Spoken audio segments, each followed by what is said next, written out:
Welcome to The Clean Slate, a podcast where we chat about facilities management, commercial cleaning, and keeping the working world safe, clean, efficient, and free from risk. I'm your host, Trista Sobek. Okay, so I don't know if this will be part of the podcast, but this was just my own inquisitiveness. So we hear a lot of talk about now with ESG and environment and climate change and how facility managers are kind of the stewards of this, being in charge of the built environment for the most part.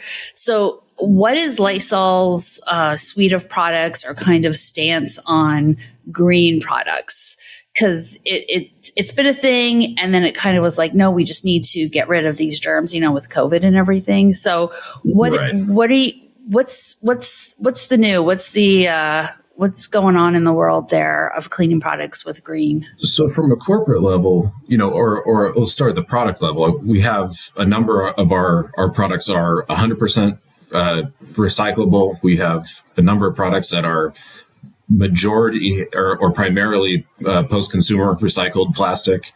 And then also we have, I guess you call it a mandate by 2030 to reduce our carbon footprint by 50% globally across the entire company. So that's kind of a general rundown of where from a company and a product standpoint, but also actually the efficacy of the products, because if you're using less product, then there's less waste overall. Right. But what about so I'm just going to press you a little bit further. What about the chemical mix that you use? Have you found it to be, you're able to find a safe, quote unquote, mix without, that's not going to hurt the environment if it goes down drains and things like that? Yeah, so we have citric acid wipes. So those are very green. That's typically what any even government or education, if they're looking for a green disinfectant wipe, that's typically the direction they go. As far as our cleaners, they're primarily quat based, and so they're not as harsh as some others. They're what based? So quaternary is the and so essentially it's a negatively charged ions that go in and break the cell wall of viruses and bacteria. That's what enables the actual disinfectant to take place. Oh, neat. Okay. But they go by quat as short. QUAT. I thought you were going to tell me it was based on a kumquat. That's no, we haven't gotten there yet. I'm not. I'm definitely not a biology R&D expert, but I have a general understanding of how it works. Right. So it doesn't necessarily have to be, in order to be effective, it doesn't have to be, bad for the environment or something negative like we have. Right. The main thing, and it's something that I'm seeing more and more today, is that people have to follow the dwell times. If it says it has to stay wet for 30 seconds, it needs to stay wet for 30 seconds to really be as to the letter of the law, so to speak, on the packaging, will meet up with the standards that we've put down on the SDS sheets. Interesting. Okay. So, and unfortunately, I don't know if it's a dirty little secret of the industry, but I think a lot of people, if you ask them, they'll probably say, yeah, you know what, we don't leave it down long enough. We see a lot of, and recently I've had a lot of people ask, is there some sort of savings if I switch from a trigger and microfiber to a disposable disinfectant wipe? And there is evidence that there is savings, not only from a time and labor perspective, but remember, you have to wash those microfibers. Somebody has to, whether that's the cleaner or a central location where everyone drops off their dirty microfibers and picks up clean ones. And so that's another layer of logistics as well. Right. Instead of just using something that could be used and then tossed away or whatever. And disinfectant wipes, there's zero training involved. There's almost no way you can mess up using them short of eating them, which I don't recommend. But one of our wipes will cover 19 square feet. So if you're doing desks in a school or even just a dentist or doctor's office in the lobby, door handles, things like that, they definitely go a long way. Welcome to the Clean Slate podcast. We are here with Taylor Moody, who is the National Account Manager at Reckitt, which is the parent company of Lysol, among many other brands. And we're going to talk about adaptive cleaning and some processes and ways that they have come up with to adapt to the world of hybrid work. More than often, someone will work in a hybrid workplace. I think the percentage is about just over half of folks in the working environment work at a hybrid environment where they come in part of the week and work at home the other part of the week. Interestingly, one of those statistics suggests that the older the person, the more that they prefer working in a office, which I find interesting. And then I also see stats that say if the younger generation likes to work in the office as well. However, I think some of those stats are just given to us to throw us off, and it's kind of what you prefer and how your lifestyle. So we are happy to talk to Taylor today about how a facility manager or a commercial cleaning company can adapt to the idea that not everybody is in the office all the time at the same time. So welcome, Taylor, to the show. Thank you so much for being here. Thank you. Happy to be here. Awesome. So tell me a little bit about this term adaptive cleaning. When I first looked up the term adaptive cleaning, I saw there was a blog post, I think, that started it. It was a woman who she had some challenges, some health challenges, and she figured out a way to, do cleaning in her home with her, I think she has like 3 or 4 children, and break it down into small parts.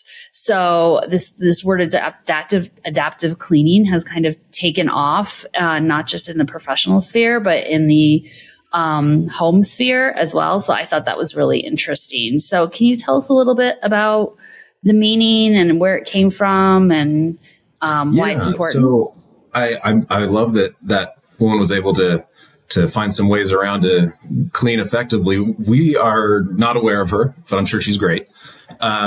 We actually teamed about a year ago with the American Institute for Cleaning Sciences to develop a system to address the hybrid workplace.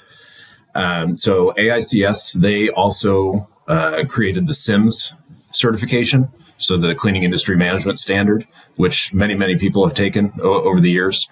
And so what they kind of developed wasn't surprising, and it was surprising at the same time.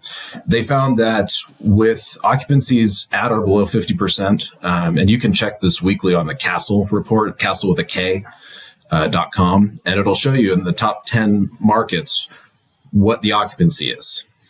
And if you go back pre-pandemic, that number was somewhere between 97 and 100% every single week of the year. 10/16, the 16th, so almost, maybe 2 weeks ago, as of this recording, it was 49.8.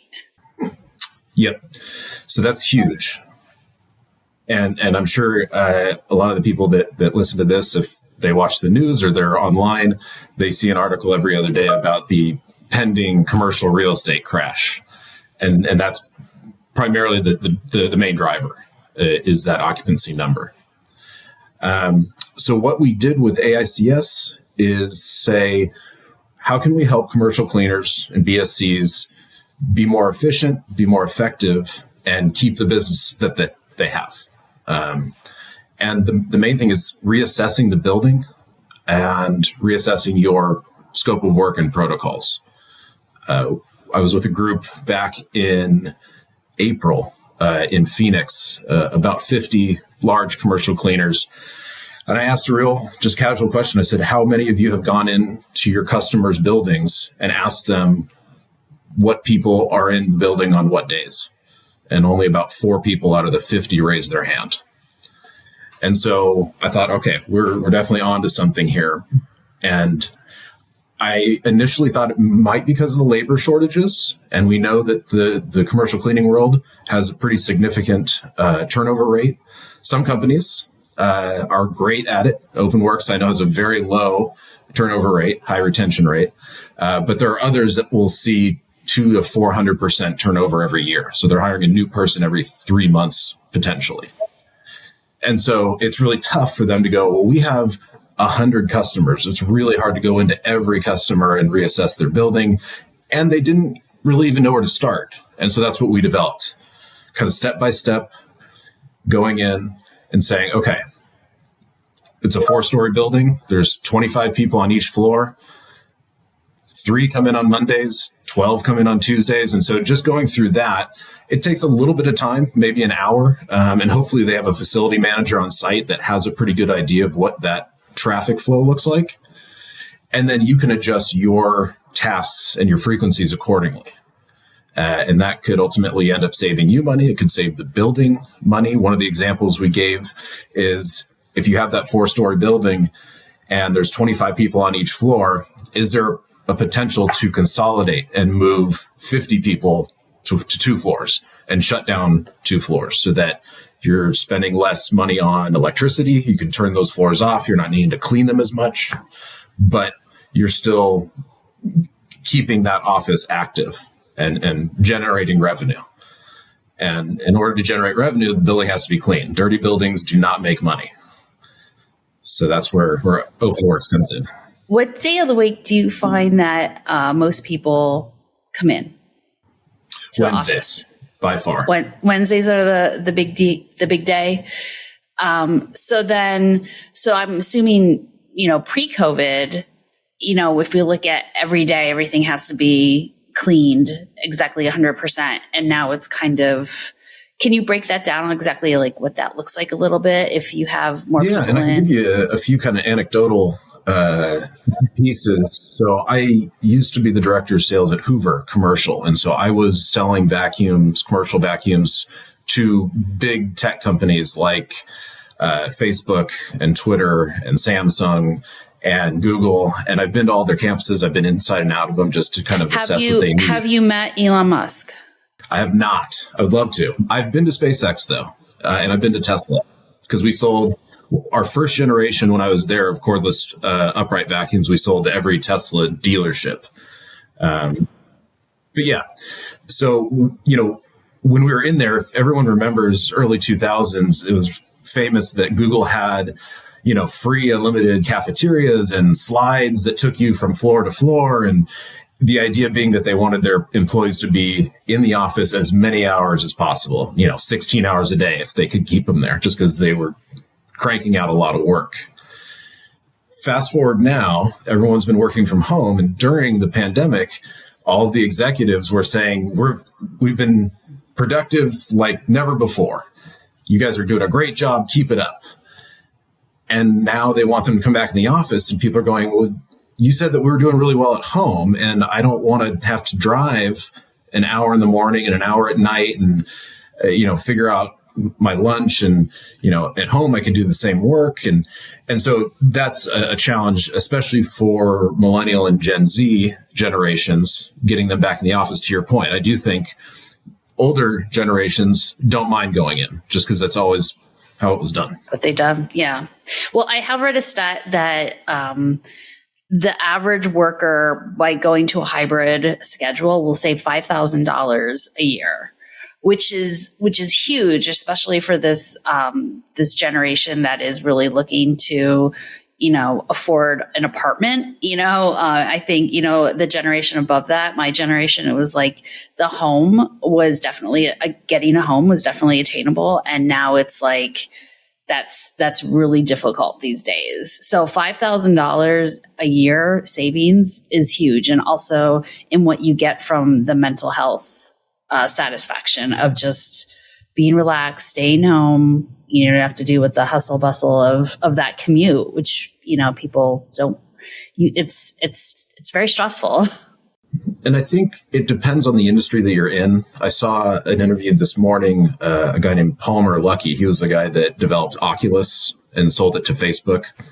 And now he's launched a company called Anduril Systems. They do basically Defense Department projects. And his argument was that coming back into the office is really more about collaboration and playing off each other's ideas in real time, rather than having to wait for emails or doing team calls and people are distracted at home. I can understand his perspective. But if you're in a number of fields where you just work alone, maybe you're in accounting, maybe you're in customer service or something where all you need is a computer and a phone, you're not interacting with people on a daily or hour-to-hour basis, it's a harder discussion to, convince someone to come back into an office. Yeah, absolutely. Absolutely. And as someone who's in marketing, I do enjoy that entire brainstorming kind of, meeting where everybody's talking, we're writing on whiteboards. There's a lot of, synergy. There's a lot of energy that's brought, and that's where, good ideas happen, but you have to plan for those days. So maybe we'll plan them always on a Wednesday when people are in. Yeah, exactly. Okay, so back to the cleaning with these fun stats with and your stories on Tesla. Have you ever met Mark Zuckerberg? Just kidding. No, I haven't met any of those guys. They're too busy for me. I can't. They need to make time. They need to make time. Okay, so let's dive in a little bit to what happened when you met with the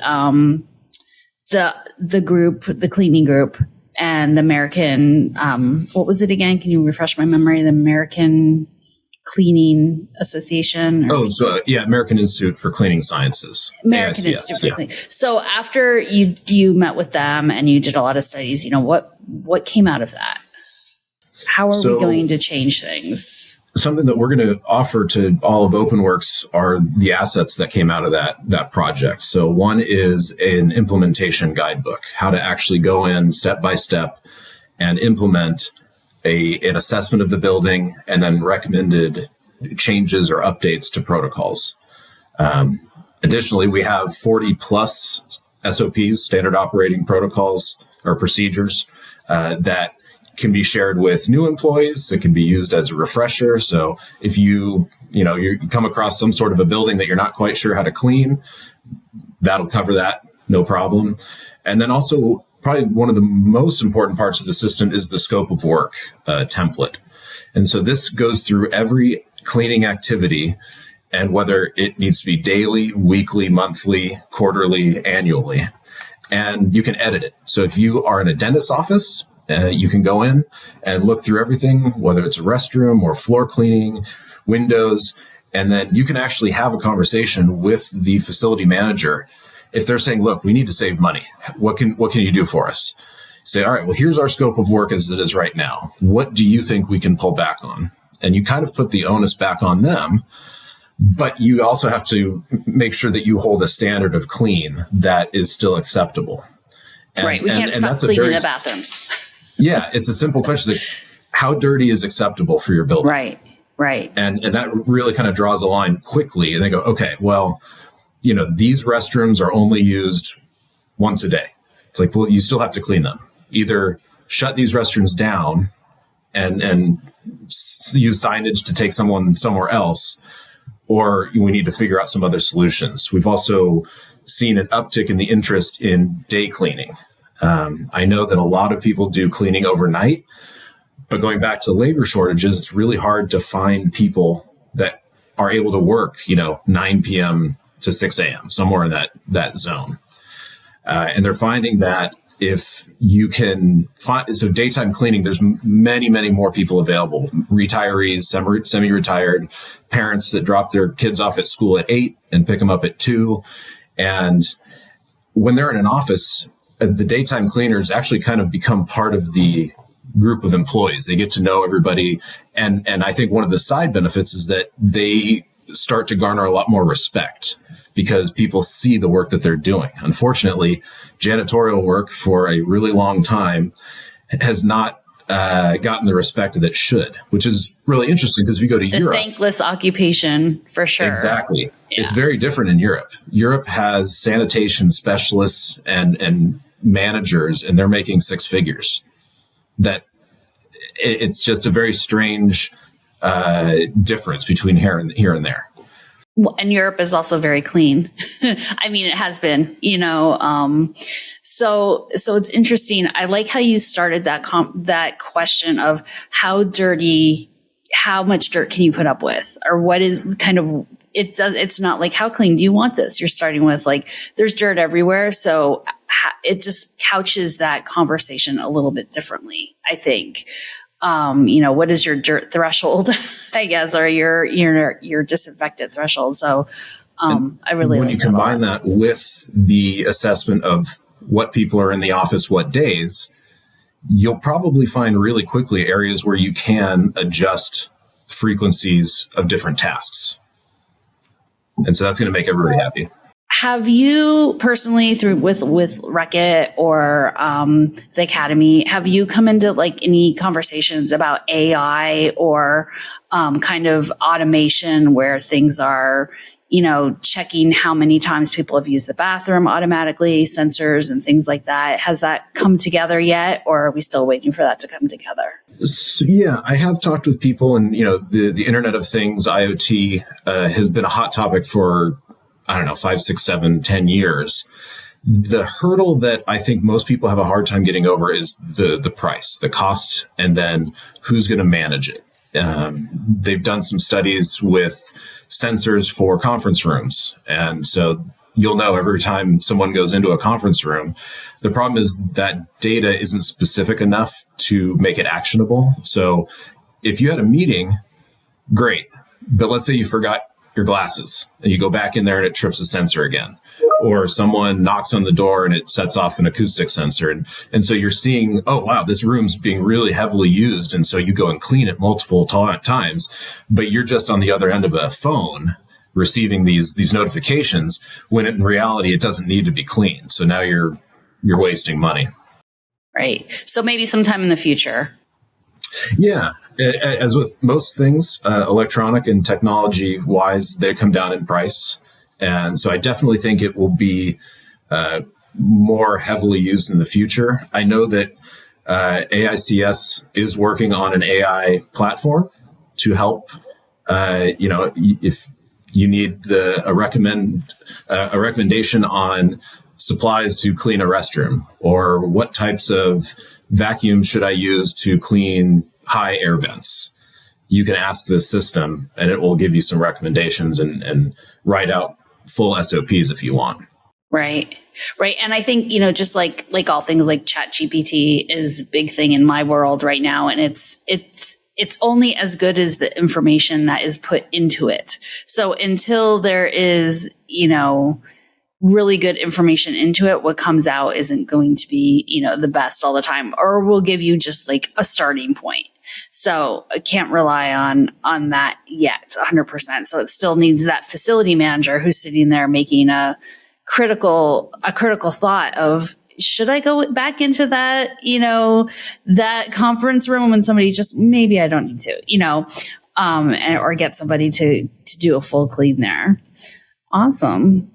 Yeah. And we've also found that there is some acceptance of collaborative cleaning. Another thing that came out of this system is that, instead of having someone go and empty every single trash can, if you're in a call center or an insurance firm or something where you've got 100 desks or cubicles, rather than having your commercial cleaner go and empty every trash under every desk, which is somewhat time consuming, have the employees themselves dump their trash in a central location. And then that way, when the cleaner comes through, they can do it in much less time. You don't have to go desk by desk by desk by desk. Yeah. The other one that we talked about kind of connected to daytime cleaning is that if a building is cleaned while there's, business being done, at the end of the day, they can turn off the lights at 6 o'clock and go home. And so the building itself is consuming less electricity. There's no one in there, needing it. And so overnight, and this is something else a facility manager should be able to look up, is what are your electrical costs for overnight?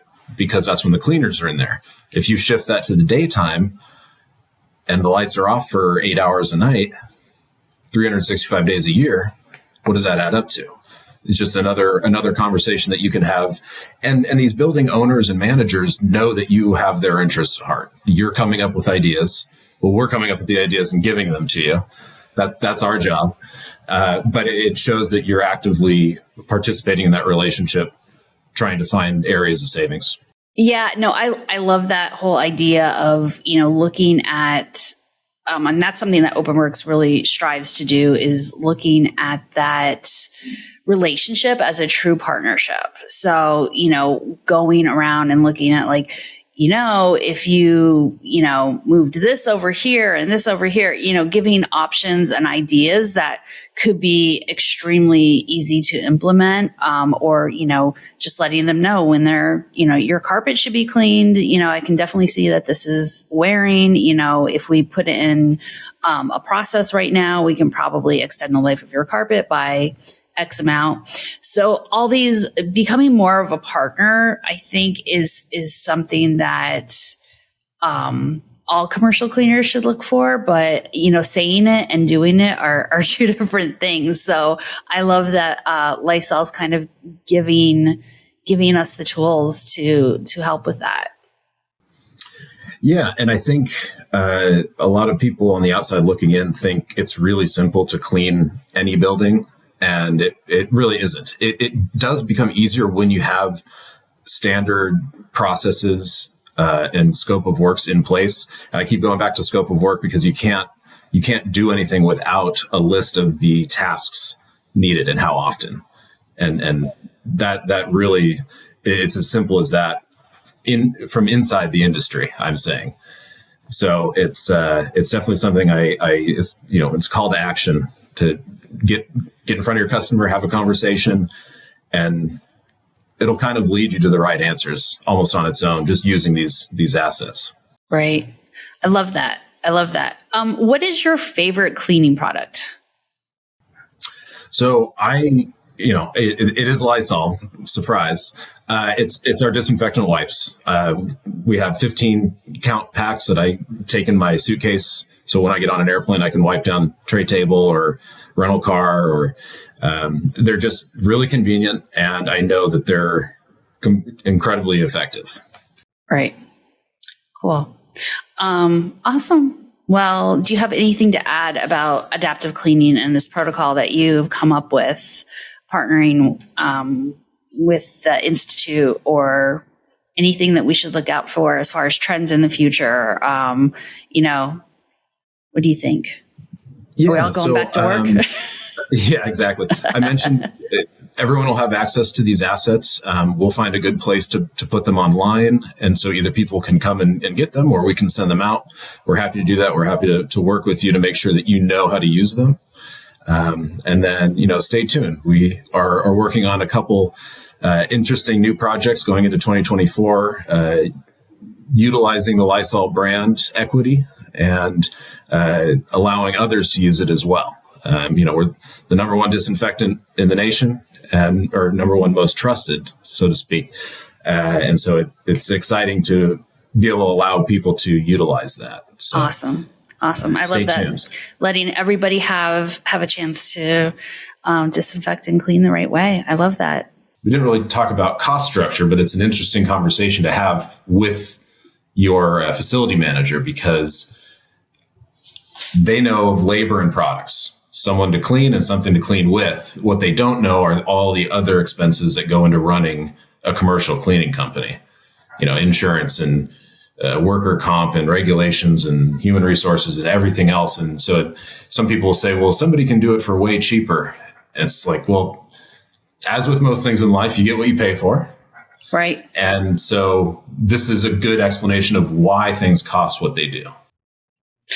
I think that's really important. So the cost, a lot of times, when our company is pitching or trying to get a company, our new customer, it's like, well, that's too expensive. This company, Joe and Dana's, clean sweep, can do it for a lot less. And, it's constantly at re-educating and having that conversation about why things cost the way they do. Yeah. And so from a macro level, we mentioned, building managers or even just the employees, they see the labor and the products, but there are a dozen other things behind the scenes that commercial cleaners have to deal with, whether it's insurance, which has seen double-digit increases in premiums this year and last year to just regulatory compliance and account retention and employee retention. But then even on a micro level, what does a facility budget look like? A lot of people think of this 90-10 rule, 90% labor, and it's not quite that. Direct labor, the people actually on the ground doing the work, is about 50%, a little bit more. But then taxes and insurance is almost 25%. Admin, supervision is another 20%. So when it comes down to actual cleaning products and equipment, it's only about 5 to 6% of kind of those gross revenue dollars. Right. And so when these building managers actually see that, they get a better understanding of why things cost what they do. All right. Well, thank you so much, Taylor. We appreciate your time. Thank you for having me. Love talking with you. Awesome. Enjoying the podcast? Leave a review. To otherwise support our podcast, please share and follow us on your favorite streaming platform. You can also visit our website to find show notes and more info on each episode at www.openworksweb.com/podcast. Want to be a guest on an upcoming podcast? Check out the information in the description to apply. We'll see you next time, and remember, keep it clean.